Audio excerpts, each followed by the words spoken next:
ये आगे मेरे बगल में बैठे बोले फ़ोन देना, मैंने फ़ोन दिया। मुझे लिटरली नहीं पता था कि उस फ़ोन पे नोटिफिकेशन जो आया है वो मेरे लिए है। इन्होंने फ़ोन उठाया, रिकॉर्डिंग प्ले किया, सुना इन्होंने। रिकॉर्डिंग में था कि ज्योति सिंह के बॉयफ्रेंड हैं, ज्योति सिंह के यहाँ वहाँ ऐसे अफेयर्स हैं, ये वो।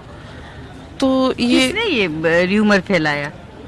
किसको तकलीफ हो सकती है हमारी सारी से? अक्षरा जी को, यही ना? मैं ऑलरेडी बिल्कुल बिल्कुल, आपको समझानी होगी, लोगों को बतानी होगी।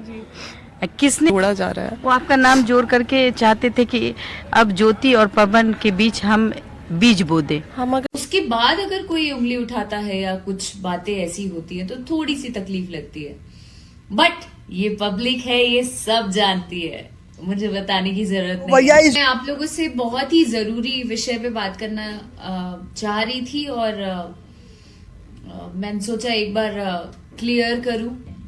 तो मैं इन चीजों का बुरा नहीं मानती या कुछ ऐसा नहीं मानती। इनका जवाब देने के लिए मेरे जितने फैंस हैं, जितने चाहने वाले हैं, जो लोग जानते हैं मुझे, मेरे जीवन से वाकिफ हैं, मेरे नेचर से वाकिफ हैं, जो लोग मुझे कंटिन्यू फॉलो करते आ रहे हैं, जो लोग मुझे मानते हैं, वो सब जान रहे हैं, मुझे बताने की जरूरत नहीं है। तो दोस्तों, आप लोगों ने ज्योति सिंह का इंटरव्यू देखा, फिर उसके बाद अक्षरा सिंह का रिप्लाई देखा। दोस्तों, आपको किस में गलती लगता है दोस्तों, आप लोग कमेंट में ज़रूर बताइएगा दोस्तों, ठीक है। और कमेंट में बताइएगा कि कौन सही और कौन गलत है दोस्तों। फिर से अपने नए वीडियो के साथ मिलेंगे, तब तक के लिए दोस्तों बाय बाय।